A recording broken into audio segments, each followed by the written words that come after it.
Bueno, les damos la muy cálida bienvenida a un nuevo encuentro del Foro Argentino de Mujeres Ejecutivas. La verdad que, bueno, que estamos muy contentas de haber podido sostener todos estos encuentros virtuales que reemplazan nuestro almuerzo, que en realidad seguimos extrañando, pero bueno, esta es una manera de seguirnos manteniendo en contacto. La idea y la dinámica del encuentro es el siguiente. Primero, bueno, acá les estamos mostrando todas las redes en donde nos pueden encontrar, así como nuestro canal de YouTube, donde subimos todas las charlas, estos webinars que estamos haciendo. Así que bueno, estamos grabando este encuentro. Y por otro lado, decirles que bueno, la idea un poco es tratar de realizar todo el encuentro en esta hora y media, y para lo cual, bueno, le damos la muy bienvenida a Esteban Domecq. Si querés, Agus, pasar. Él nos va a hablar sobre la actualidad económica de las empresas y la economía argentina post-COVID. Un poco para que sepan de Esteban. Esteban es licenciado en Economía de la Universidad de Buenos Aires y magíster en Finanzas y Economías de la UCEMA.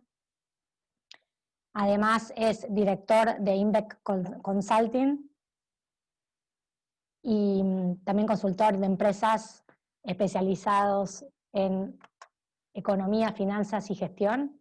Es director de Expo EFI del Congreso Económico Argentino y docente de posgrado de macroeconomía y de economía para directivos de empresas en UCEMA. Así que bueno, la dinámica de la charla es que Esteban va a hacer una presentación que más o menos durará entre 50 y 60 minutos y después dará lugar a las preguntas. Les invitamos a que puedan hacer las preguntas en el chat. Nosotros las vamos a recoger y luego se las haremos, y como tenemos identificado quién se lo hace, si da tiempo daremos lugar a que ustedes las puedan hacer en persona. Y la idea es tratar de terminar el encuentro para las 15:30 como estaba estipulado en la convocatoria. Así que bueno, sin más, Esteban, te damos la muy cordial bienvenida. Nosotros ahora dejamos de compartir pantalla y de paso aprovechamos y podemos vernos, que muchas es lo que valoramos en FAME, que no estamos pudiendo hacer estos espacios de encuentro y networking que hacemos, pero bueno, que sea el hecho de mantener estos encuentros virtuales y con oradores de gran prestigio como sos vos, la verdad que nos enriquece mucho este encuentro. Y bueno, y después posiblemente encontraremos momentos al final para que cada una también pueda intercambiar, o cada uno pueda intercambiar, porque gran parte de lo que te decía cuando te convocamos, gracias a Adriana Turdera, que ella es parte de la comisión directiva, quien hizo el nexo contigo, decíamos que gracias a esta situación de virtualidad nos han permitido que muchos hombres se sumen a nuestros encuentros, así que nos parece que esto también aporta diversidad y gran parte de los valores que desde FAME queremos impulsar. Así que bueno, Esteban, muchas gracias y te dejamos la palabra. Bueno, muchas gracias, Fernanda, por la presentación. Gracias nuevamente por la invitación a vos, Adriana, y a toda la organización de FAME. La verdad que es un placer compartir este espacio con ustedes para tratar de ver qué es lo que está sucediendo con la economía argentina en el marco de este año tan particular, una economía que arrastraba problemas desde hace tiempo. Así que si les parece voy a pasar a compartir la presentación. Si me confirman que se está viendo todo ok, podemos comenzar. Sí, se ve perfecto, se ve perfecto. Bueno, buenísimo. Un tema técnico, ni bien Fernanda termine la presentación, te la voy a estar enviando, así ya la podés compartir con el grupo y no pierden tiempo tomando nota o sacando captura de pantalla. La idea entonces es analizar qué está sucediendo con la economía argentina y sobre todo pensar cómo va a ser la recuperación después de esta importante crisis del coronavirus, qué puede pasar con la economía el próximo año, y para eso la presentación está armada en tres partes. Primero le quiero dedicar unos 10 minutos al contexto internacional, a ver cómo quedó la economía mundial en el marco de esta situación tan particular, cómo la está atravesando y qué secuelas tiene esto para Argentina. Yo creo que ahí tenemos algunos temas positivos para resaltar. Estoy bastante optimista con el contexto internacional, a pesar de este cisne negro que cayó encima este año. Y después en la parte 2 y parte 3 ya ir de lleno a la economía argentina. Por un lado, el frente real, que es nivel de actividad, sectores económicos, cómo están los componentes de la demanda, el consumo. Y en la parte 3, diría yo que están los principales interrogantes de esta economía que tiene que ver con la dinámica fiscal y monetaria y ver qué podemos esperar en términos de dólar, inflación, tasa de interés y el tema de la deuda. Entonces, comencemos a analizar cómo quedó el mundo en el marco de esta situación ante la llegada de este importante cisne negro, que es un evento, como llaman los economistas, completamente inesperado y disruptivo. En este caso es un problema en el frente sanitario, una pandemia que ya dejó más de 36 millones de infectados y más de 1 millón de muertes en estos 7 meses que llevamos de crisis sanitaria. Veamos de qué manera afectó a la economía, a los mercados financieros, qué secuelas tiene para Argentina y cómo está el mundo transitando la salida de esta situación tan especial. Lo primero que le quiero mostrar es el frente financiero, porque los mercados de alguna manera siempre anticipan el ciclo económico. Y si ustedes observan estos 4 indicadores, volatilidad, flujos de capitales, el S&P 500, que es el principal índice de acciones del mundo, y el riesgo país promedio de Latinoamérica, lo que encontramos es que en febrero y marzo, ante la llegada de la irrupción de este coronavirus, los mercados financieros nos mostraron realmente una película de terror. Volatilidad alcanzando los máximos que habíamos alcanzado en la última gran crisis financiera internacional hace 10 años. En solo 2 meses salieron más capitales de todo lo que salieron en el año 2009. Las acciones perdieron entre 30 y 40% de su valor en solo 40 ruedas hábiles. Y la tasa promedio de riesgo país saltó de 3,10% hasta casi 8% en esos 2 meses. Realmente, los mercados financieros sobrereaccionaron ante un acontecimiento realmente muy importante y nos mostraron en esos 2 meses una verdadera película de terror. Ahora, ¿qué pasó cuando empezaron a aparecer los importantes estímulos fiscales y sobre todo monetarios acompasados por parte de todo el mundo? Bueno, automáticamente empezamos a ver una mejora muy importante en todo el frente financiero. Fíjense, la volatilidad se redujo considerablemente, todavía no a los niveles precrisis, pero ya se ha regularizado bastante la situación. Desde hace 4 meses que no salen capitales de países emergentes y de hecho están volviendo capitales a Asia. Las acciones recuperaron toda la caída y la tasa promedio de riesgo país bajó de 7,75 a la zona de 4. Entonces, esa película de terror se transformó en una especie de película de amor. Y me animo a decir que en los últimos 2 meses, agosto y septiembre, esa película de amor se transformó en una película de ficción. Hoy el Nasdaq está 25% arriba de lo que estaba antes de la crisis del coronavirus. El propio S&P 500 está arriba de lo que estaba antes de la crisis, con lo cual me animo a decir también que los mercados financieros ya dejaron la crisis del coronavirus atrás, obviamente sobreestimuladas por estos importantes paquetes monetarios. Secuelas de relevancia para nosotros, para Argentina, yo diría 2. En primer lugar, esta salida de capitales generó importantes devaluaciones en todas las monedas de la región. Habrán visto hoy el real en la zona de 5 reales por dólar. Esto es más presión para el dólar en Argentina, cosa que voy a hablar después.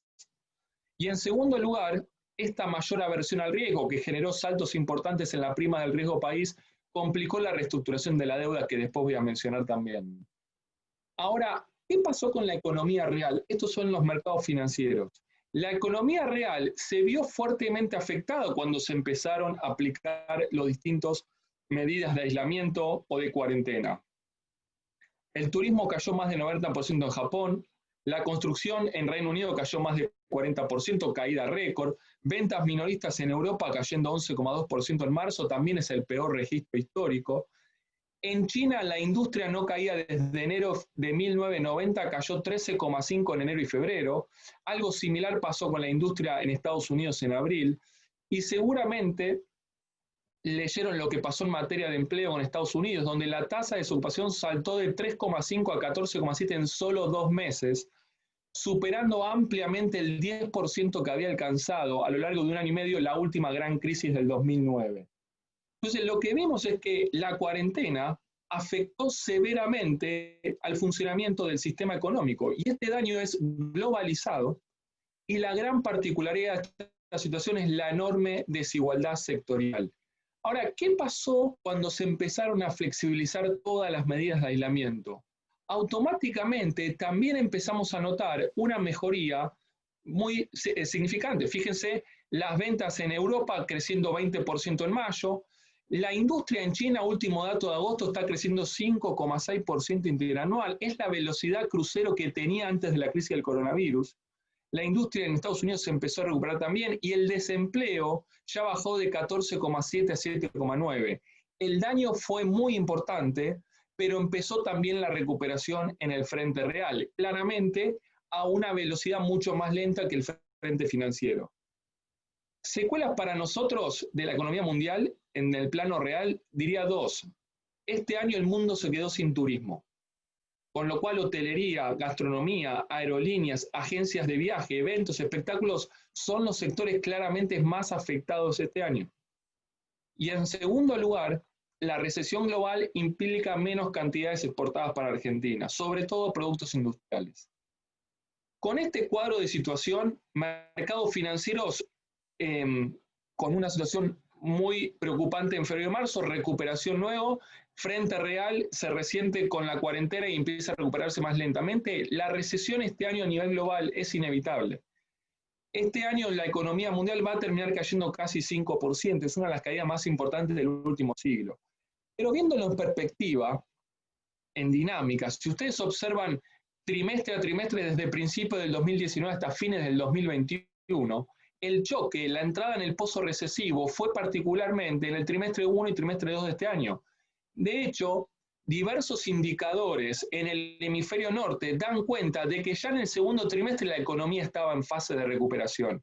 Claro, el golpe fue importante, por eso la cuenta a fin de año va a dar negativa, pero estamos transitando efectivamente todo rebote técnico de salida de toda esta situación. La cuenta a fin de año le va a dar bastante mal a la Comunidad Europea, cayendo más de 10%, y esto tiene que ver con su estructura económica y social. En segundo lugar, Latinoamérica cayendo alrededor de 9%, y en tercer lugar, Estados Unidos cayendo 8%. Asia cae, pero muy poco, apenas 0,8%. Y si abrimos Latinoamérica, Venezuela tiene claramente otros problemas. Después, Argentina y Perú son efectivamente las dos economías que más van a caer, con caídas de 2 dígitos. Y esto tiene que ver con la duración y con la intensidad de la cuarentena. En segundo lugar, Ecuador y México cayendo entre 8 y 9. Brasil, Chile y Colombia cayendo entre 5 y 6. Y observen lo siguiente, Uruguay va a tener una caída de 4. Es una recesión menor a la que tuvo Argentina en el 2018-2019 y Paraguay la caída es proyectada de 3%. La recuperación que ya está en marcha le va a permitir a la gran parte de los países el año que viene a recuperar la caída. Algunos totalmente y algunos parcialmente. Por ejemplo, Paraguay va a recuperar toda la caída y crecer. Uruguay va a recuperar toda la caída. Perú, que cae fuerte, va a recuperar fuerte, no toda la caída, pero bastante. Argentina cae fuerte y recupera la mitad. Después vamos a profundizar el tema de Argentina. Si focalizamos, digamos, en este tercer trimestre el estado de situación, me animo a decir tranquilamente que lo peor claramente ya quedó atrás. Y si vamos a la región, obviamente el daño fue muy importante, pues fue una pandemia que afectó severamente a la actividad económica tal cual conocemos. Acá los 3 países más afectados de la región son Argentina, Perú y Ecuador. Argentina y Ecuador, los dos con crisis de deuda. Perú con una cuarentena durísima. Y acá está Paraguay cayendo poco en los primeros 7 meses. Pero fíjense, cuando vemos mes a mes, cómo se confirma esto que yo les mencioné recién, que ya el mundo se está recomponiendo de la crisis del coronavirus. El golpe, el choque fue en marzo, abril y algo de mayo. Pero ya desde junio, julio, agosto, septiembre, todo el mundo y todas las economías, incluso en Latinoamérica, que hoy es la región más afectada sanitariamente, está en fase de recuperación.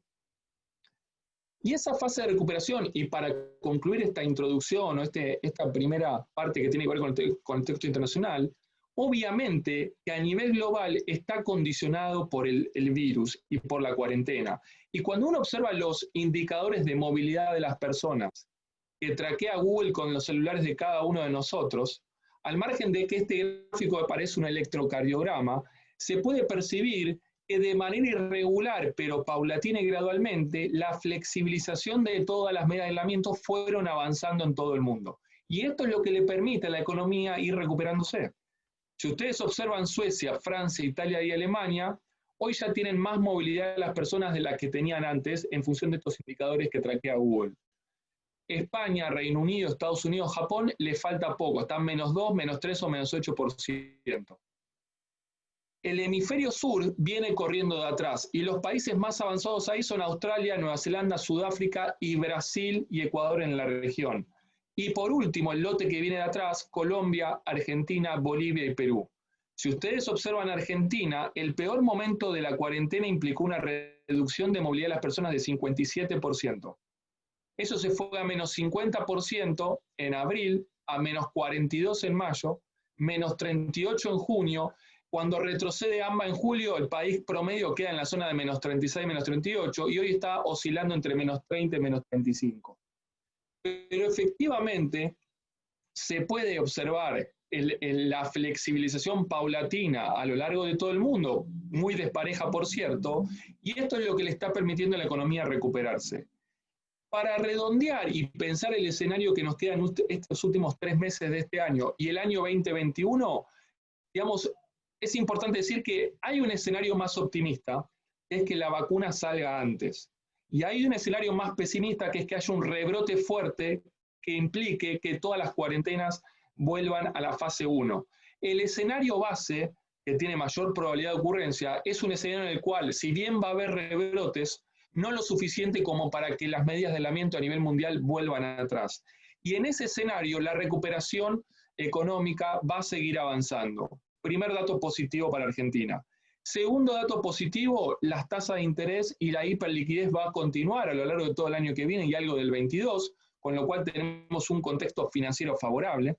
Y tercer dato positivo para Argentina, gran parte de estos estímulos monetarios se van a alocar en commodities y una parte en commodities agropecuarios, con lo cual podemos esperar precios de materias primas, de commodities, sobre todo trigo, soja y maíz, 10-20% arriba de lo que estaban antes de esta situación. Con lo cual, desde el lado externo, yo diría que hay buenas noticias, podemos ser optimistas, podemos tener un escenario favorable para la economía argentina.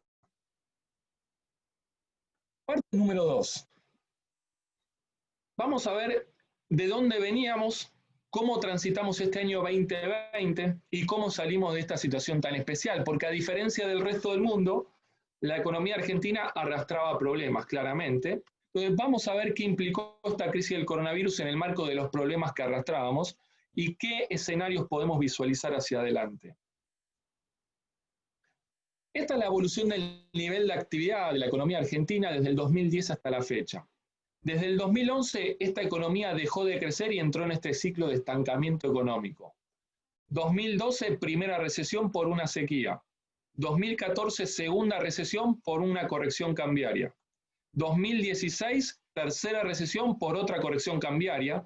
2018 y 2019, cuarta fase recesiva dentro del ciclo de estancamiento, producto de un triple shock: sequía, corrección cambiaria y elecciones presidenciales. En este contexto, gobierno nuevo a fin del año pasado, primer trimestre de año irrumpe el coronavirus, 20 de marzo se aplica la cuarentena, automáticamente la economía se mete en esta especie de zona de caída libre. Se cae fuertemente en marzo y sobre todo abril, hace piso en abril y empieza mayo, junio, julio, agosto a transitar rebote técnico. Los últimos datos oficiales, mayo contra abril mejoró 9,5, junio contra mayo 7, en julio apenas 1. Argentina también está transitando rebote técnico, pero particularmente en julio y agosto y septiembre empezó a debilitarse. No obstante, sigue recomponiendo nivel de actividad. La cuenta a fin de año va a dar fea, con una caída de entre 12 y 13%, y si eso lo conjugamos con el 2,6 de caída del 18 y 2,1 del 2019, da cuenta de una contracción económica acumulada muy importante. La pregunta es, bueno, ¿cómo Argentina va a consolidar este rebote técnico en recuperación y si hay riesgos de que esta recuperación no se consolide? Entonces, acá empieza a aparecer la verdadera agenda propia de nuestra economía. El primer gran condicionante es el tema sanitario. Es el mismo condicionante que tiene todo el mundo, pero vamos a suponer que Argentina, al igual que el resto del mundo, va a poder seguir flexibilizando, por las buenas o por las malas, todas las medidas de aislamiento. Segundo condicionante es la deuda, y vamos a suponer que Argentina se va a poner de acuerdo también con el FMI, entonces este obstáculo va a quedar atrás. Acá aparece el gran condicionante de nuestra economía, que es el tema cambiario inflacionario que voy a hablar después. Y hay un tema de expectativas y confianza que también va a modelar la fase de recuperación. ¿Cuál es el riesgo? Que un shock cambiario con aceleración inflacionaria genere que la recuperación quede trunca, que se aborte el proceso de recuperación. Un buen programa económico que restablezca la confianza y tenga consistencia macro puede sortear este obstáculo, y si eso es así, la economía el año que viene se va a estar recuperando 3, 4, 5, 6% efectivamente. Y ese es el escenario base, que después voy a mencionarles cuál es el escenario alternativo. Ahora, esta es la economía en su conjunto. Y yo les dije antes que esta crisis, la particularidad que tiene es que es enormemente desigual. ¿Qué pasa cuando abrimos la economía en los distintos sectores económicos? Encontramos esto. Esto es lo que está sucediendo a lo largo del año, mes a mes, para cada uno de los sectores, donde hotelería, turismo, gastronomía, aerolíneas se están llevando la peor parte. En segundo lugar, en abril y mayo, sobre todo, el comercio se resintió fuerte, arrastró la industria, comercio, industria arrastra transporte, y entre los tres arrastran bancos y actividades empresariales. Ahora, veamos con los últimos indicadores de diversas actividades qué es lo que estuvo sucediendo y dónde estamos ahora. Si ustedes, esto que les voy a mostrar acá son todas variaciones en cantidades interanuales, o sea, son variaciones reales, y claramente supermercados fueron uno de los ganadores de toda esta situación, con varios meses con mejoras. Pero ¿qué pasó con los shoppings? Caídas de más de 90%. Todavía gran parte de los shoppings cerrados. Entonces yo tengo una empresa de indumentaria, mi canal de venta de los supermercados, estoy bien. Yo tengo una empresa de indumentaria, mi canal de ventas son los 10 principales shoppings del país, tengo un problema. Llegada de turistas, aeropuertos cerrados, abril, mayo, junio, julio, menos 100%. Yo tengo un hotel en Calafate o en Iguazú, tengo un problema. Industria para el INDEC, cayó 33 en abril, 26 en mayo, 6 en junio, 6 en julio. Fíjense, lo que vamos a ver es que efectivamente el peor momento de la situación fue abril, y a partir de entonces empiezan a moderar la caída. Y también empezamos a observar cómo en los últimos meses esa recuperación se empieza a debilitar, aunque sigue avanzando. Construcción, cayó 75 en abril, 48 en mayo, 14 en junio, 12 en julio. Despacho de cemento similar. Recaudación de AFIP, y acá ya tenemos el primer dato de septiembre que terminó hace una semana. Fíjense que en el peor momento cayó 26 en abril, 21 en mayo, 18 en junio, 18 en julio, 15 en agosto y 7 en septiembre. Avanza la recuperación. Ventas minoristas de CAME, que también tenemos datos de septiembre. En el peor momento en abril caía 57, hoy está cayendo 10. Y recortó paulatinamente la caída. Y por último, patentamientos de auto, que en el peor momento en abril cayó 88, en los últimos 2 meses anteriores había caído en la zona de 30-40, en el último mes cayó 4%. Estos indicadores de diversas actividades muestran la enorme o la gran magnitud de daño que le generó la cuarentena a cada una de las actividades económicas, y ese daño claramente es muy desigual. Ahí no sé, Juan, si está escribiendo algo o probando. A ver si lo puedo borrar. Bien. Si nosotros analizamos la economía en su conjunto, importante, en enero y febrero antes del coronavirus la economía caía 1,8 y 2,4% respectivamente. En marzo, con 11 días de cuarentena, cayó 11. En abril cayó 26, el peor momento, y desde ahí empieza a recortar, menos 20, menos 14. Y fíjense cómo esta recaudación de AFIP, de impuestos aliados a nivel de actividad, es un proxy que anticipa por dónde se está moviendo la actividad. Entonces, hoy a 7 de octubre, ¿dónde estamos? Yo diría que estamos ya hemos pasado la mitad de camino de salida de toda esta situación tan particular, de este importante pozo recesivo en el que nos metimos en el segundo trimestre, donde la economía o la actividad hizo piso en abril. Ahora, con enorme desigualdad, y es tan desigual la situación que algunos sectores y actividades incluso tienen crecimientos reales de más del 100%. Por ejemplo, venta de agroquímicos, camas y textiles para el hogar, maquinaria agrícola, bicicletas, venta por internet. Pero como la recesión o la actividad en su promedio cae fuerte, si estos sectores están positivos, claramente algunos están muy negativos, y efectivamente, peluquerías, eventos, hotelería, gastronomía, agencias de viaje, con caídas de entre 90 y 100% total. Con lo cual, si ustedes analizan la situación, van a observar que la crisis está particularmente alocada en hotelería, gastronomía, construcción y pesca. Industria se resiente y cae, comercio se resiente y cae, pero si yo abro industria, alimentos, químicos, laboratorios está muy bien, automotriz está muy mal. Entonces tenemos incluso enormes desigualdades adentro de los propios sectores económicos. La construcción va a ser uno de los sectores más dinámicos de toda la fase de salida, con lo cual la cuenta a fin de año le va a estar dando peor a hotelería, gastronomía y turismo. Muchos otros sectores, agro, servicios públicos, intermediación financiera, actividades empresariales, administración pública, educación, con caídas leves. Esto desde el lado de la oferta. ¿Qué pasa desde el lado de la demanda? Para que ustedes piensen dónde está su cliente y qué capacidad de recomposición de facturación de los negocios una vez que la cuarentena siga quedando atrás. Primer componente de la demanda son las exportaciones. Y claramente, como estamos ante una recesión global, las cantidades este año van a caer. El año pasado habían crecido 9%, este año van a caer alrededor del 12%, pero es una caída que está focalizada en exportaciones industriales, sobre todo automotriz. Agroalimentos y commodities está estable y el año que viene se van a estar recuperando. Como positivo para el Banco Central, las importaciones caen y el superávit de la balanza comercial este año y el año que viene se va a estar sosteniendo. Pero el primer componente de la demanda externa, no va a estar expansiva este año, está contractiva por la crisis global. Y a medida que el mundo siga avanzando con la recuperación, claramente estas exportaciones se van a ir recuperando. Con lo cual también podríamos decir que lo peor en materia de exportaciones también ya quedó atrás. Segundo componente de la demanda, y el más importante, es el consumo. Consumo que el año pasado cayó 6%, este año va a caer entre 12 y 13%, pero es una caída del consumo muy explicada por la cuarentena. Así como la cuarentena impide a los trabajadores ir a la fábrica, prender las máquinas y ponerse a producir, impidió a los consumidores, salvo para ir al supermercado o a la farmacia o comprar algo por internet, para todo el resto la cuarentena impidió a los consumidores salir a gastar.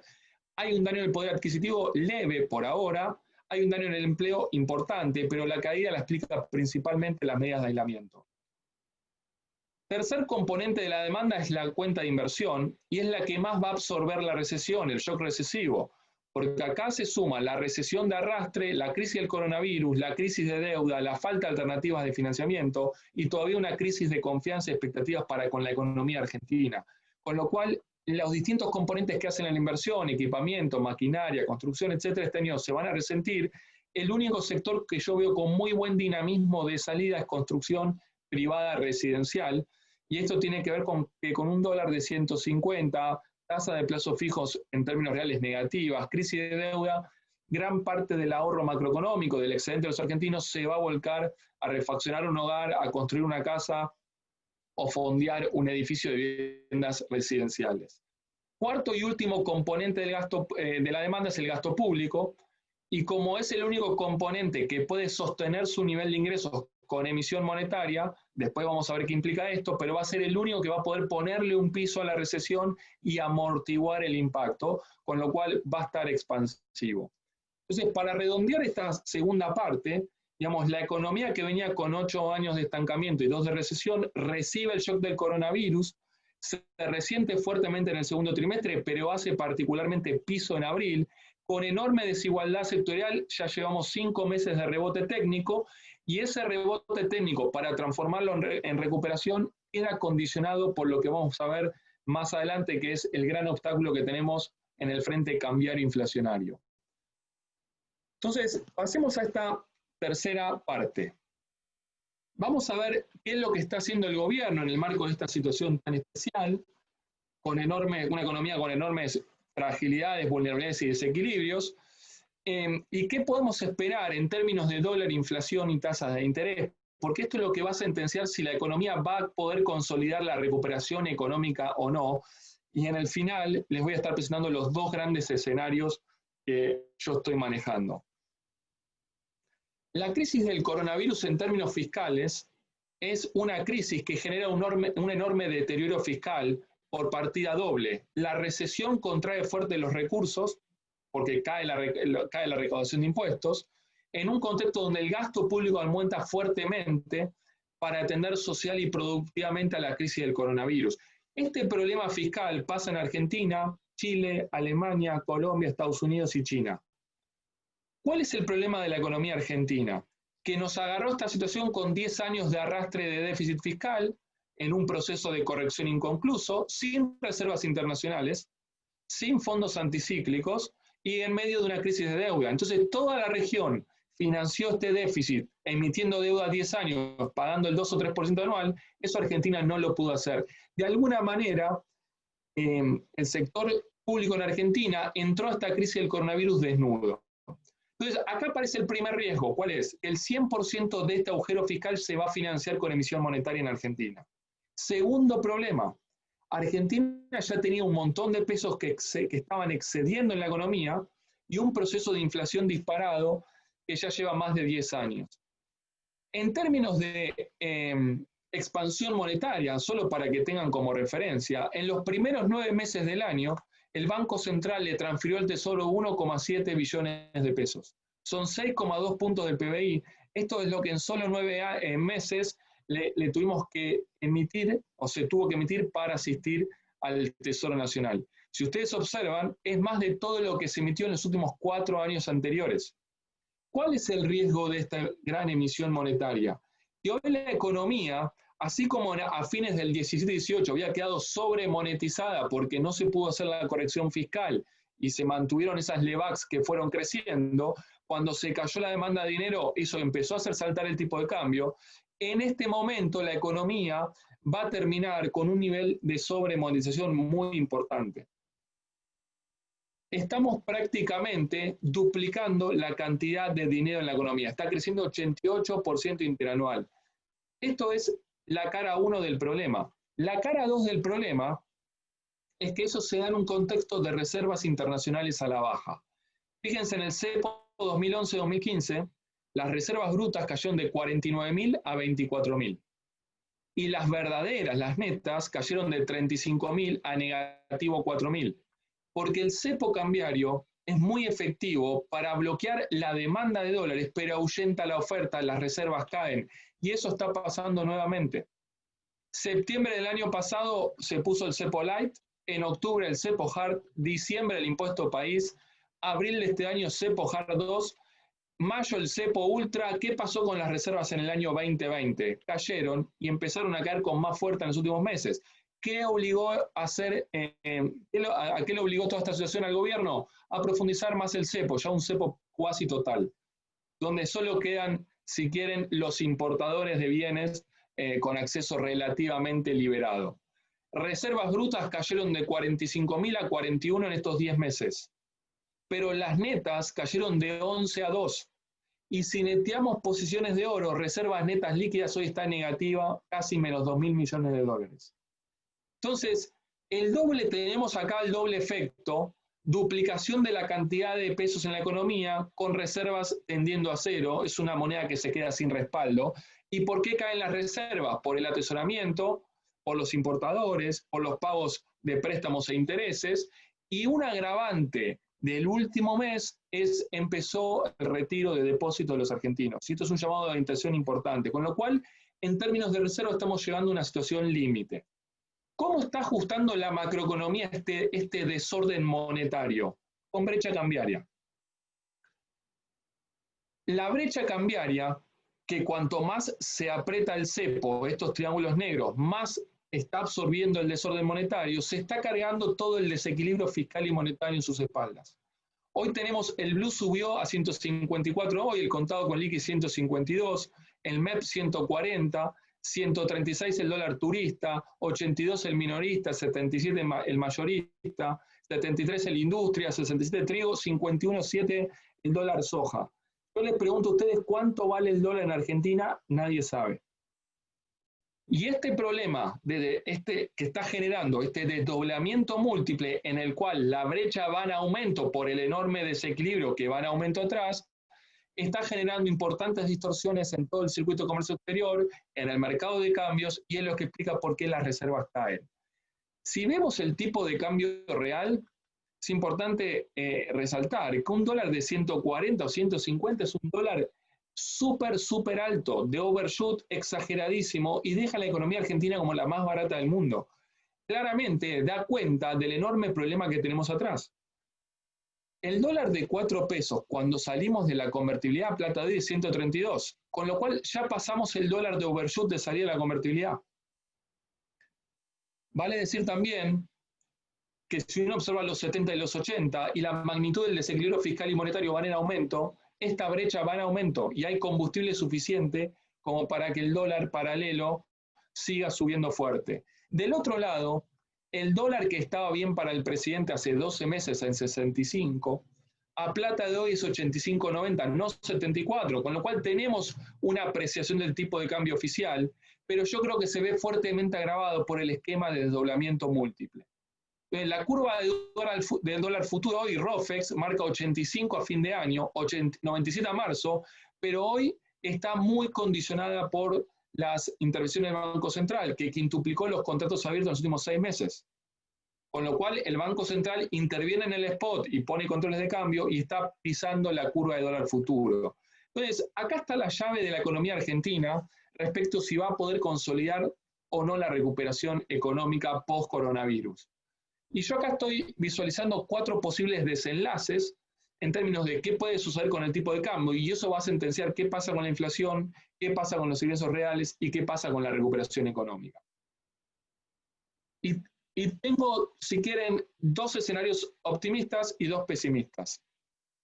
Primer escenario optimista es el que llamo control. Con un buen programa económico consistente y restableciendo la confianza, todavía hay una posibilidad de que el dólar vaya por abajo. 85 el oficial a fin de año, la brecha baja a 120, 130, y lo positivo de este escenario es que la inflación para este año y el año que viene sería de 40 a 45, y eso es lo que está marcando el consenso de analistas. Este escenario, desde mi punto de vista, fue perdiendo probabilidad de ocurrencia en las últimas semanas, producto de las medidas que implementó el gobierno. El segundo escenario optimista, y a mí como economista me gusta más, es el que llamo descompresión. Con un buen programa, restableciendo la confianza, pero toqueteando el tipo de cambio oficial con una devaluación de 20 o 30%, se podría cerrar considerablemente la brecha y esto normalizaría gran parte del problema que tenemos en el mercado de cambios. ¿Cuál es el costo de este segundo escenario? Que hay que pagar con 10 o 15% más de inflación. Con lo cual acá la inflación sería 55-60, 50-60 versus el 40-45 del de abajo. Vamos a los escenarios pesimistas. Número 1, si el gobierno insiste con pisar el tipo de cambio, con inconsistencia macroeconómica, con aumento del déficit fiscal y con mayor monetización de la economía, más tarde o más temprano, cuando se destape la olla, esto se va a pagar con una inflación fuerte. 80, 90, 100, 120, imposible saberlo. Lo que sí hay combustible suficiente como para que eso pase. Cuarto escenario, y el segundo pesimista, es el que llamo disrupción. Un mal toqueteo hoy del tipo de cambio, similar a enero de 2014, sin reservas netas y con 3 años todavía de mandato, puede generar mayor inflación hoy y no corrige el problema. Si se mantiene la inconsistencia y este esquema cambiario, solo vamos a pagar con más inflación hoy y no resolver ningún problema. Claramente, estos 2 escenarios pesimistas, los 2 de arriba, son 2 escenarios que dejan a la recuperación económica trunca, que abortan el proceso de recuperación. Ahí está el riesgo. Si ustedes observan el consenso, el presupuesto presentado por el gobierno dice 81 a fin de año, 102 a fin del año que viene. Esto da una devaluación acumulada en 2 años de 70%. El consenso de analistas, REM, está en 85 fin de año y 122 fin del año que viene. El ROFEX está un poquito más arriba. Ahora, el presupuesto dice 70% de inflación acumulada 2020 más 2021, 70% de devaluación también en ese periodo, con 180% de emisión. Ahí está el riesgo.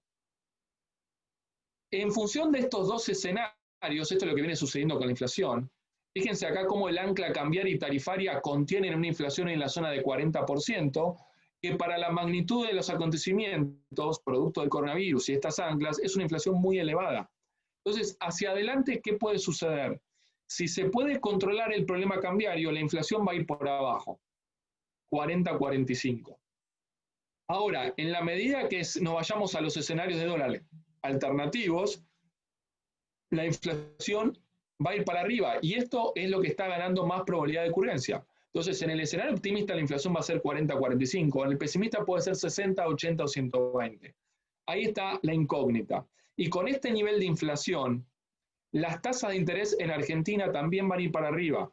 Si ustedes observan acá, desde febrero, que el Banco Central llevó la tasa de política monetaria a 38%, no la pudo bajar en todo el marco de la crisis del coronavirus. Cuando todos los bancos centrales llevaron las tasas a cero, en Argentina el Banco Central, producto de la gran nominalidad que hay, no pudo bajar las tasas de interés. Y de hecho empezó a subirlas, fue subiendo en los últimos 3 meses las tasas de plazo fijo. De 16 a 26, 26 a 30, 30 a 33. 33% de tasa de plazo fijo sigue estando por debajo de la inflación optimista proyectada para adelante. Y si miran el gráfico de la derecha, las tasas activas, hoy todavía ustedes tienen posibilidad de conseguir créditos subsidiados, créditos con tasa de interés real negativa. Eso es una oportunidad en el marco de unas tasas que van a ir para arriba a medida que la inflación vaya yendo para arriba. Tema mercados. Se logró la reestructuración con los bonistas, falta la negociación con el Fondo Monetario Internacional, que comenzó en estos días, pero los mercados siguen muy descreídos de Argentina. Si ustedes observan desde el inicio de la crisis en esta cuarta fase recesiva de Cambiemos, el riesgo país saltó de 400 a 700 y de 700 saltó a 2.500 con las PASO, de 2.500 a 4.200 con la crisis del coronavirus. Cuando los mercados de afuera mejoraron, mejoró el riesgo país a 2.700, en todo el proceso de renegociación bajó a 2.100 y el canje de los bonos lo dejó en 1.100. Pero en los últimos 2 meses, el riesgo país se fue a la zona de 1.300, 1.400. ¿Qué significa esto? Los inversores se están desprendiendo de títulos y bonos argentinos, producto de la enorme desconfianza que genera la economía y la política en el país. Entonces observan acá, Ecuador reestructura la deuda, hoy tiene un riesgo país de 900 y Argentina sigue con riesgo país de zona de default y en aumento. Con lo cual hay una crisis de confianza todavía muy importante en el marco de una economía que arrastra un estancamiento y todavía no se sabe cómo se va a resolver eso, y en el marco de un resultado fiscal muy deficitario, con poca voluntad o por lo menos poco previsibilidad respecto a cómo se va a corregir ese déficit fiscal. Si vemos el Merval en dólares, van a ver ustedes el reflejo de lo que pasó con la economía y probablemente con sus empresas en los últimos 3 años. De 1.600 Merval en dólares a contado con liga y cayó a 639 por la crisis de Macri, subió hasta 1.000, pero en las pasos se fue a 381, mejoró hasta 560 cuando sumió Alberto, pero cayó a 247 cuando llegó el coronavirus, mejoró a 414 cuando mejoraron los mercados, pero hoy están debajo de 200. Estos valores de acciones que cotizan en bolsa en dólares muestran que Argentina está regalada y da cuenta de los problemas económicos y también políticos que tenemos. Entonces, en la medida que Argentina se encauce en un proceso de recuperación económica, de normalización y de moderación política, estos activos y por ende el valor de todas las compañías, no solo de las que cotizan en bolsa, de las que no cotizan bien, tienen un potencial de suba fenomenal. Ahora, si hacemos las cosas mal, también tiene una potencialidad, una potencial caída por delante. Ahí está la incógnita, si una vez que la crisis del coronavirus vaya llegando atrás, Argentina va a resolver los problemas o no. Entonces, para resumir, digamos, en función de esto que yo les estoy contando, yo estoy visualizando para el próximo trimestre del año 2021 2 grandes escenarios macroeconómicos. Obviamente que van a tener unos cuantos condicionantes. El escenario positivo, que hoy es el escenario base significa mayor probabilidad de ocurrencia, es un escenario en el cual el rebote técnico se va a transformar en recuperación económica. Si ustedes observan los lineamientos del presupuesto presentado por el gobierno o lo que opina el consenso de analistas, no hay diferencias prácticamente en términos de actividad. O sea, en los dos este año la caída va a ser de 11, 12 o 13%, con recuperación de 5 o 6 el año que viene. El año que viene, en el escenario optimista, recuperamos la mitad de la caída. Y lo mismo va a ser el consumo y la inversión. Las dudas o las diferencias surgen en términos de dólar inflación, o sea, en términos de nominalidad. El gobierno subestima la nominalidad, dice 32 de inflación este año, 29 el año que viene, 70 de inflación acumulado y 70 de devaluación acumulada del dólar oficial. Esto es lo que desde mi punto de vista no es sostenible con 180% de emisión y la LELIQs de arrastre. El consenso de analistas dice inflación este año termina en 38, 46 el año que viene. y dólar 86 a fin de año, 120 el año que viene. Pero insisto, la única diferencia es un escenario de un poco más o menos de inflación en este escenario positivo base, donde recuperaríamos la mitad de la caída. ¿Cuál es el escenario alternativo que ustedes también tienen que planificar, preparar a las compañías para los dos escenarios? Es el escenario negativo o adverso, que yo llamo escenario de riesgo. ¿Cuál es el riesgo? Que un mal manejo del programa económico termina haciendo saltar el tipo de cambio y eso se pague con un fogonazo inflacionario fuerte. El riesgo de la economía argentina hoy es de nominalidad, el ajuste externo ya está hecho, el tipo de cambio real está muy alto, pero el desorden fiscal y monetario le está generando importante presión al esquema cambiario, a las reservas, y esto se resuelve con mucho más inflación. Lo que no podemos anticipar acá es la magnitud de la caída de la demanda de dinero que va a soltar todos estos pesos que sobran en la economía. Entonces, la inflación puede ser 50, puede ser 70, puede ser 80 o 120. Yo no veo riesgo de hiperinflación por el momento. Obviamente, si los problemas se siguen agudizando y no se resuelven, vamos a terminar con un escenario de mayor probabilidad de hiperinflación. Para mí hoy no hay espacio para eso, pero sí veo que en este escenario adverso nos vamos a un régimen de inflación bastante más elevado del 2019. ¿Y cuál es el riesgo de este salto cambiario inflacionario? Que la recuperación económica se aborta, queda trunca. La economía del año que viene puede tener una recesión de 2, 3, 4, 5 puntos. Va a depender de la magnitud del fogonazo inflacionario, que va a erosionar los ingresos reales, los salarios reales, va a contraer el consumo, la inversión, y obviamente eso va a castigar a la actividad económica. Entonces, a diferencia de la salida de Chile, Colombia, Alemania, China y Estados Unidos de esta situación, la economía argentina tiene dos escenarios posibles y hay un escenario de riesgo. No está garantizada la recuperación económica en Argentina, y esto es lo que hoy está pasando factura en el frente cambiario. El frente cambiario, que es reservas, dólar y brecha, en definitiva está crujiendo por este problema fiscal y monetario que tiene la economía de fondo. En la medida que se pueda poner un buen programa y se restablezca la confianza, este obstáculo se puede esquivar. Y ahí vamos a terminar en este escenario positivo base. Ahora, las últimas semanas, lentamente, este escenario negativo adverso empezó a ganar probabilidad de ocurrencia. ¿Qué se tiene que dar para consolidar el escenario base? Aprobación del presupuesto 2021 que va a ocurrir, pero tiene que tener consistencia macro el programa y esto no lo tiene aún. Acordar con el FMI va a ayudar, es un sello, un visado muy importante y encima va a mejorar con el tema de confianza, muy importante. Moderación política y señales positivas. Algo en los últimos días se empezó a cambiar, por lo menos, después de, creo yo, que muy malas señales políticas. Restablecer la confianza en las expectativas, levantar los controles de cambio, reducir la brecha y acumular reservas. Sin estos elementos, sin estos requerimientos, no va a haber posibilidad de transitar el escenario base positivo y la economía se va a virar al escenario adverso. Con lo cual, para resumir, pensando en los próximos 3 meses de acá a fin de año y el año que viene, tienen que visualizar dos escenarios. Hoy el escenario positivo sigue teniendo mayor probabilidad de ocurrencia. Yo les tengo que decir, ojo, porque ese escenario positivo no está garantizado y tenemos algunos temas que resolver, que hoy se están manifestando en ese frente cambiario, tema de reservas, y que no está resuelto. Los pasos que dio el gobierno en las últimas semanas no fueron positivos en ese sentido.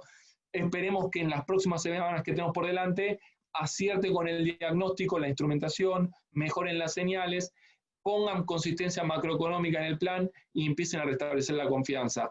Si eso sucede, Argentina va a poder consolidar esta fase de recuperación. Con esto termino la presentación. Muchas gracias a todos y paso a la parte de preguntas. Aprovecho para saludar a Adriana, que ahora la estoy viendo. Hola, Adri.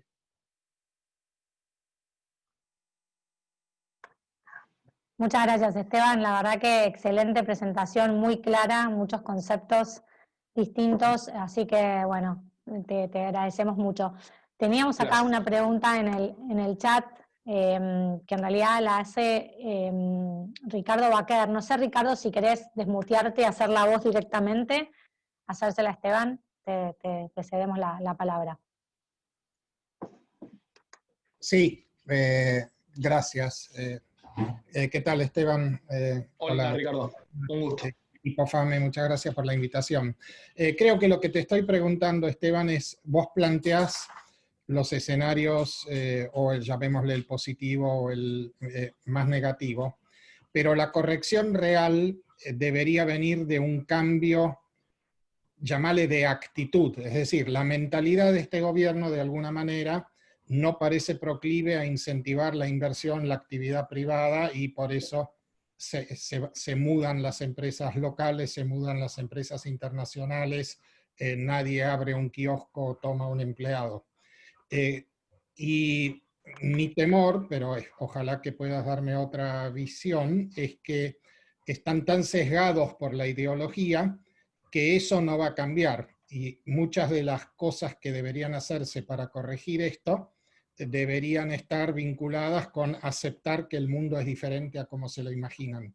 Y como eso no lo veo, yo apunto más al panorama negativo, y consecuentemente con eso también hay un interés que yo he visto en mucha gente, que es la probabilidad de que se puedan cumplir los pagos reprogramados de los nuevos bonos que por lo tanto están cayendo. Es decir, ¿cuál es tu visión personal, más allá de los escenarios teóricos? Si coincidís con eso, podés darnos una luz de esperanza. Bien, dos o tres cositas. Número uno, Argentina no logró la sostenibilidad de la deuda, y cuando hay una crisis de confianza eso se paga con mayor riesgo país. ¿Por qué no logró la sostenibilidad de la deuda? Porque como no hubo quita de capital, hoy Argentina sigue debiendo entre 90 y 95 puntos de su PBI, y como no se arregló el déficit fiscal, la Argentina va a seguir generando deuda, y no se logró recomponer la tasa de crecimiento económico, digamos, Argentina, hasta que no resuelva todo eso, entre 5 y 10 años va a tener su décimo default. Eso es lo que hoy los mercados, en el medio de una crisis de desconfianza, están priceando en los precios. Entonces, claramente va a haber que trabajar mucho para restablecer esa situación.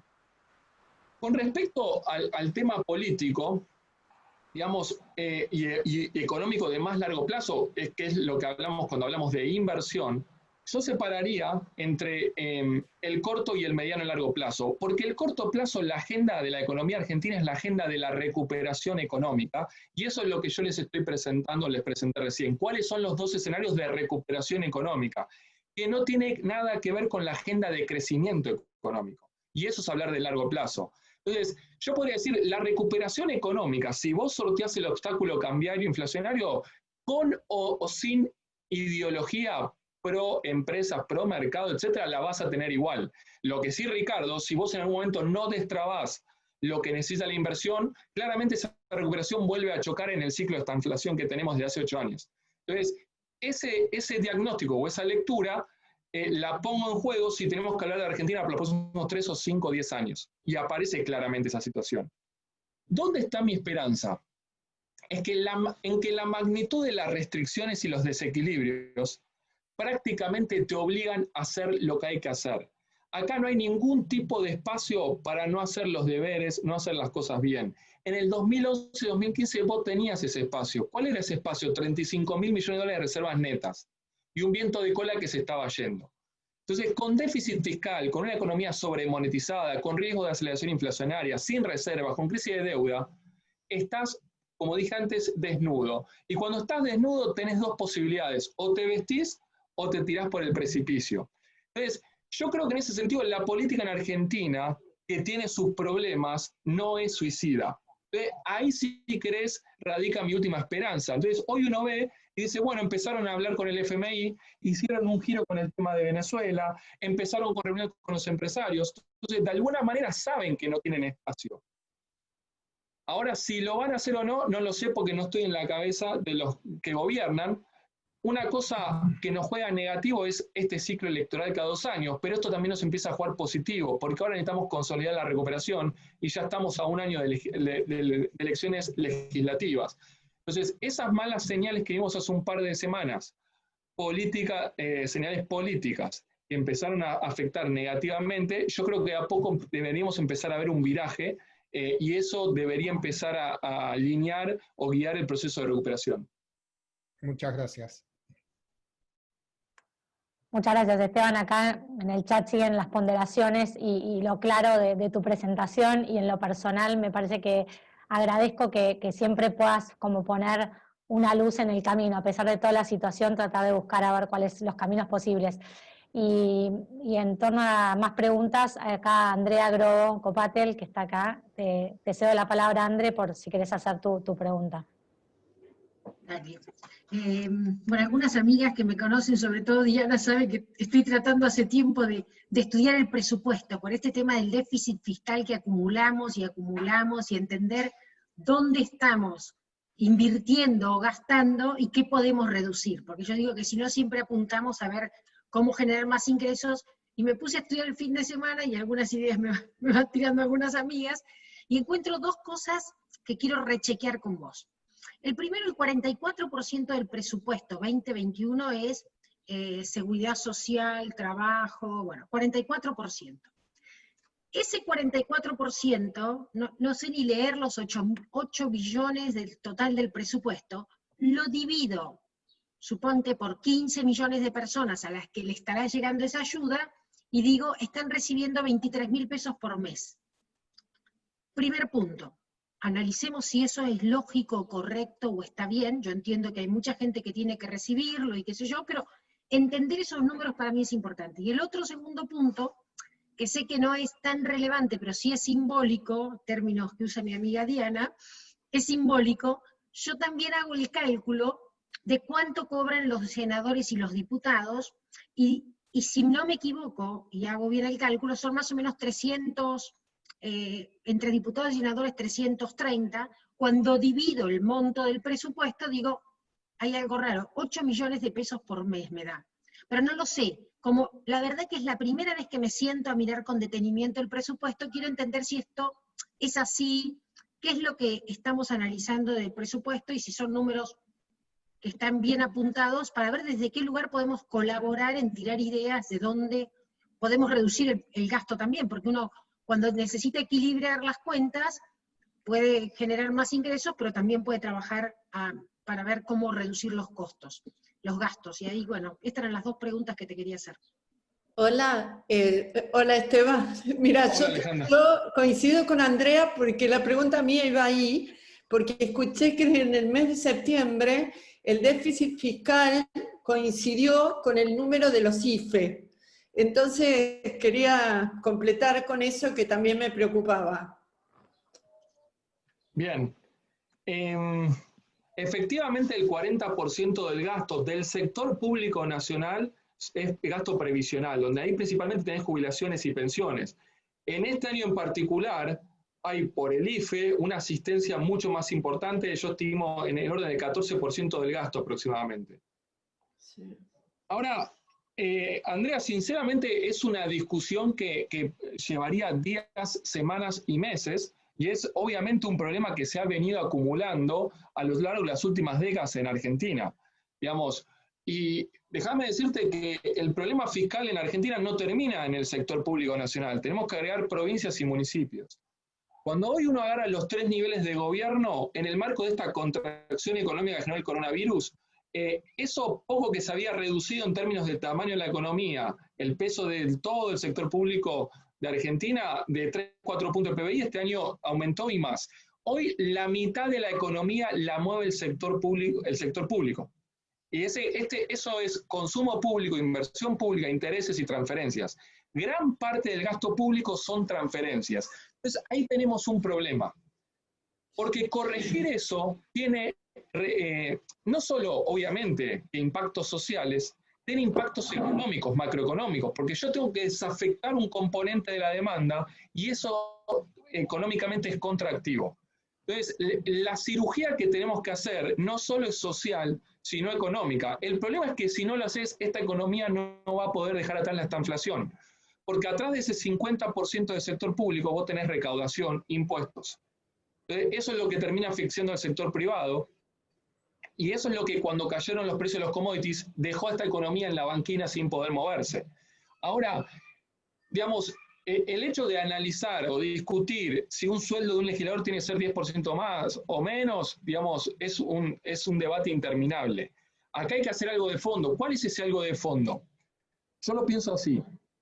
Gran parte de este gasto previsional son jubilaciones, obviamente hay todo un lote de más de 3 millones de personas que entraron y se jubilaron sin nunca haber aportado, tenemos un tema ahí. El resto hay un montón de asignaciones de todos los colores, los planes sociales. Los planes sociales, a mi entender, deberían funcionar como un puente. ¿Un puente entre qué? Entre atender a una persona socialmente hasta que se reinserte en el sistema. ¿Cuál es el problema en Argentina? Que los planes sociales no son un puente, son un corral. Persona que entra en un plan social no sale más y es cautivo de la política. Y eso explica por qué esto se va incrementando en el tiempo. Entonces, yo diría que el problema no es económico. El problema es social y quien te está manipulando eso es la política, pero la política obviamente somos nosotros. Entonces ahí tenemos un triángulo que todo el tiempo cruje, porque la sociedad demanda, porque hoy tenemos 40% de pobres, pero la estructural es 30%, 10 millones de personas en Argentina están en pobreza estructural, o sea, no tienen ninguna posibilidad de salir de ahí. La política que convive con este esquema juega con la economía. Y esto es lo que la economía la rompe todo el tiempo, porque este triángulo que tenemos política de un lado, la sociedad del otro y la economía en el otro vértice, cuando la economía dice yo hasta acá llegué porque no puedo financiar más un déficit con emisión, porque no puedo tomar deuda, porque me entró una crisis externa como el coronavirus, como la subprime, ese triángulo se rompe, la pobreza de 30 vuela a 40, vuela a 50. Ahora, yo creo que atrás de vuelta del análisis del legislador, va a haber que hacer un análisis súper integral que va a llevar semanas, meses y años, pero atrás hay un tema cultural a resolver. Y obviamente que es la política la que tiene que impulsar este cambio. Y eso es un grupo de personas que está empezando en Argentina en los próximos 20, 30 años, no en la próxima elección que tenemos el año que viene. Y acá está el problema coyuntural. Entonces ahí de lo estructural me da lo coyuntural. Porque la agenda del gobierno y ese presupuesto 2021 que vos leíste es la agenda de ganar las elecciones. Por eso no hay desafectación de gasto público. Entonces, la recuperación o recomposición del déficit primario, que este año va a ser de 7 o 7,5 o 8, el año que viene va a ser de 4 o 5, 4,5 dice el presupuesto. Pero es una recomposición 100% endógena. ¿Qué es endógena? No van a bajar el gasto y no van a subir los ingresos, aunque algo tal vez van a hacer. Y lo que van a hacer incluso es, cuando desafectan el gasto COVID, el IFE y el ATP, van a inyectar gasto electoral. Entonces tenemos un problema. Pero el problema coyuntural atrás tiene un problema estructural y tiene que ver con esto, digamos, con este tema que tenemos nosotros, los argentinos.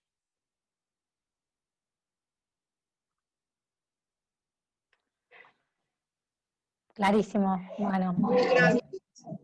No sé si alguien más tiene, no veo más preguntas en el chat. No sé si alguien quiere por ahí poner por el chat, levantar la mano y... Acá dice, acá estaba preguntando a alguien, estaba diciendo, si pueden mandarlo por el chat así nos ordenamos, mejor. Ahí estoy viendo una pregunta que hace Patricia Brown, que de paso te saluda, que dice que son tus fans con toda la familia Brown. Bueno. Te estaba preguntando qué propones hacer con los pesos.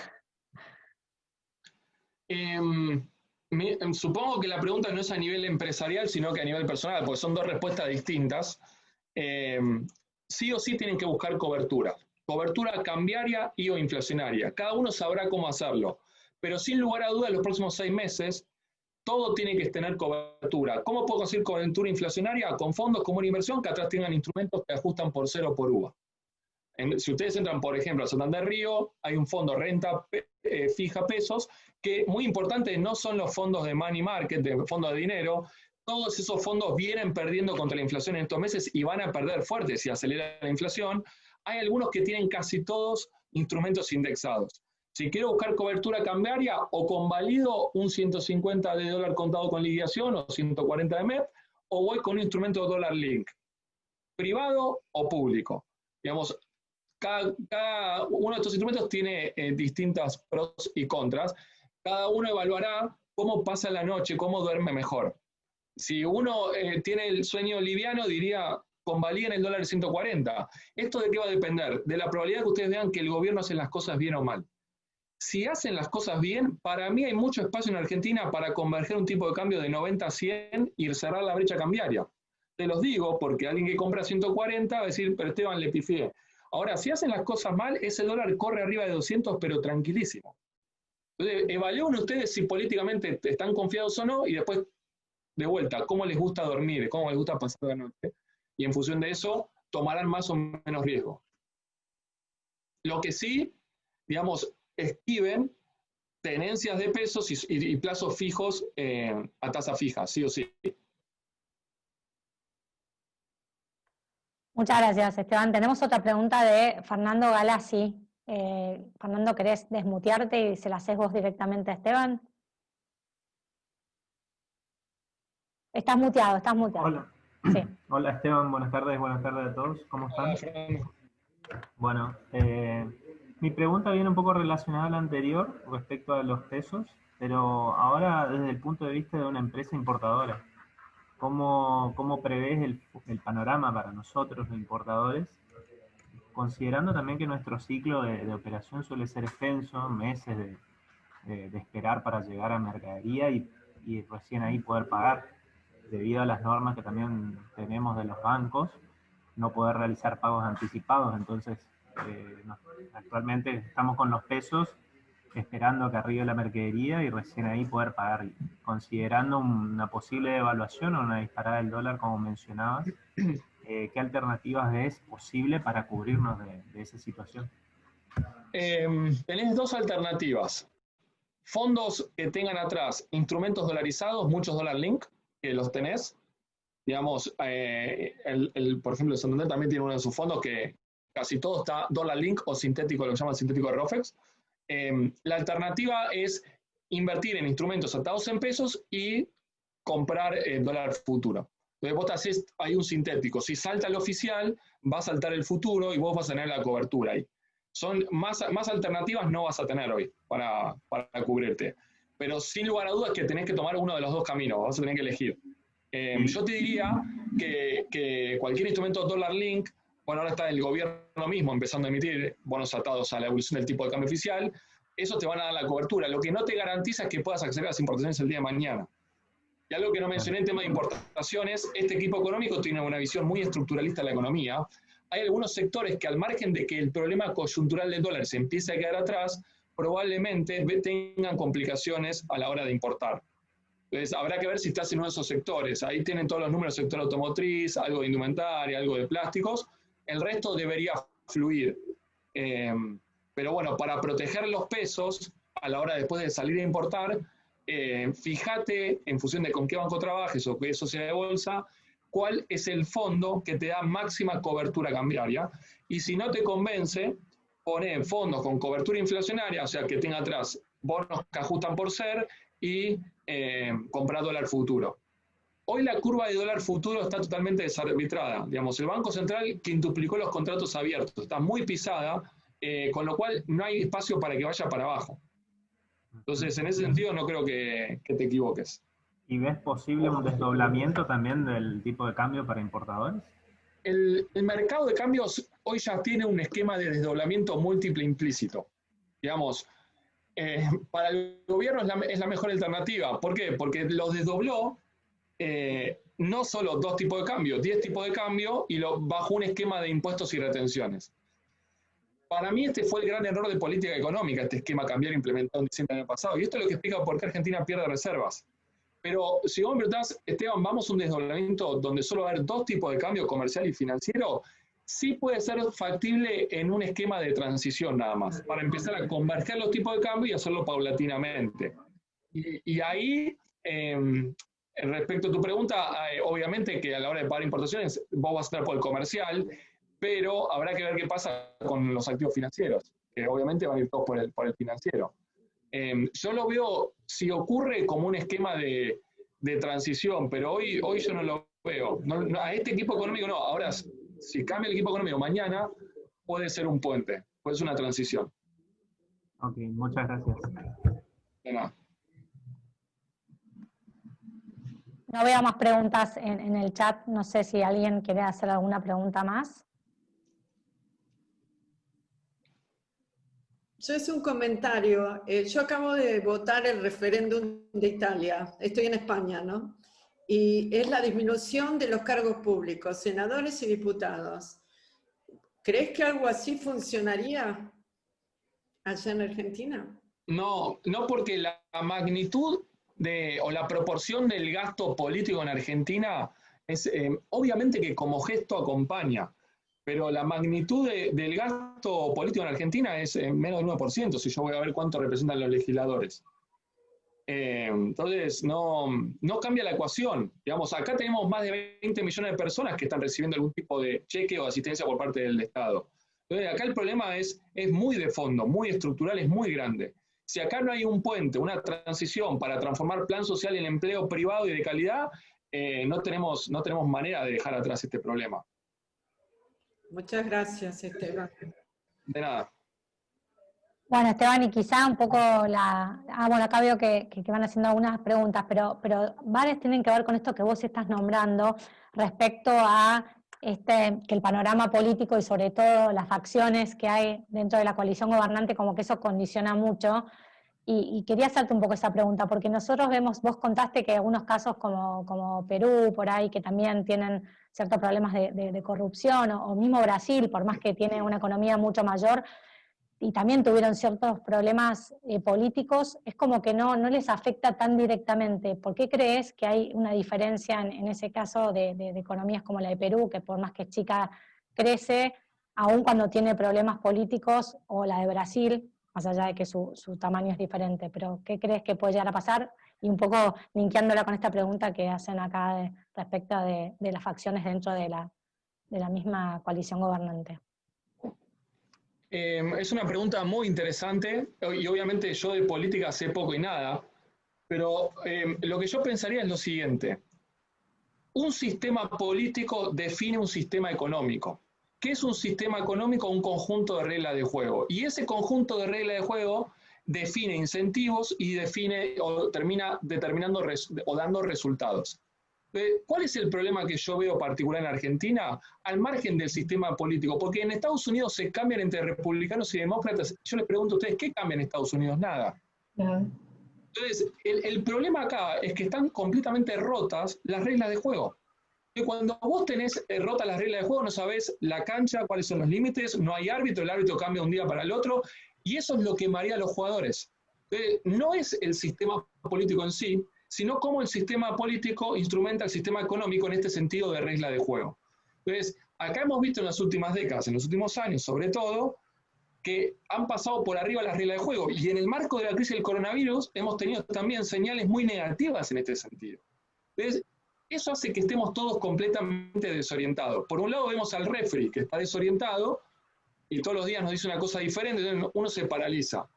Pero atrás, muy importante, uno observa que la coalición política está hay una diferencia muy importante en el seno de la coalición. Digamos, convive un dogmatismo y una radicalización con un pragmatismo. Dogmatismo, digamos, si querés, de Cristina Fernández, de Axel Kicillof, de Gallego, etcétera, versus un pragmatismo de Alberto, Culfas, Todesca, Guzmán. Entonces tienen que convivir esas dos facciones, y eso marea, eso desorienta, y eso hace cometer errores. Entonces, si cuando desde el sistema político la bajada no es clara y trabaja sobre un esquema de rotura de regla de juego, el daño que tiene la economía puede llegar a ser infinito. Digamos, eso explica por qué una empresa después dice yo me voy de acá. Porque en los últimos 4 años, la economía en el marco de enormes problemas, políticamente se entró en un viraje y eso quedó trunco, y ahora fue volver al periodo 2011-2015. Yo creo que en este momento, siendo extremos, si estaría gobernando incluso Del Caño, el horizonte de Argentina sería mucho más claro. Pero porque ya sabemos, vamos para la izquierda, pero vamos para la izquierda. Después que a uno le gusta o no le gusta, se va o no se va. Pero ni Pepe Mujica en Uruguay se animó a tanto como se animaron acá. Y el país fluía. Por eso no tiene nada que ver esto con izquierda, derecha, ideologías. Esto es mucho más profundo. Clarísimo. Bueno, te dejamos lugar para la última pregunta, que la está haciendo justo a Patricia Brown, así que, Pato, te dejo el micrófono para que se la hagas vos, y ya con esto después cerramos, si nadie tiene más preguntas. Siguen todos los elogios, Esteban, si puedes echar una mirada al chat. Todos agradecen mucho tu claridad de presentación, tus conceptos, la verdad que buenísima presentación. Bueno, Pato, te cedo la palabra. Gracias, Fer, gracias, Esteban. En realidad hice 2 preguntas, no sé si la última o la primera, o las dos. Una es la inminente no aprobación del repago de facturas por importaciones, pero eso tiene que ver más con Banco Central. Y la otra es la última noticia que leí, que no sé si estoy en lo correcto, pero aparentemente la Unión Europea le bajó el pulgar al Mercosur. ¿Qué consecuencias ves en el corto plazo? Con respecto a la primera, digamos, estamos en un contexto donde si no aprueban importaciones, esa recuperación, ese rebote técnico no se va a transformar en recuperación. Por eso todas las restricciones están yendo a los canales financieros. Ya le impidieron a las empresas incluso conseguir los dólares para pagar las deudas que tenían asumidas, bloquearon casi todo el atesoramiento, etc. Con lo cual, con el tema de importaciones, salvo 2 o 3 sectores en particular que el gobierno va a tratar de forzar un proceso de sustitución de importaciones, no debería haber trabas, al margen de que el gobierno se haya quedado sin dólares, porque van a ser los dólares de la soja o del resto que están dando en la economía lo que va a ir derecho a pagar importaciones. Yo no vería ahí un problema coyuntural importante.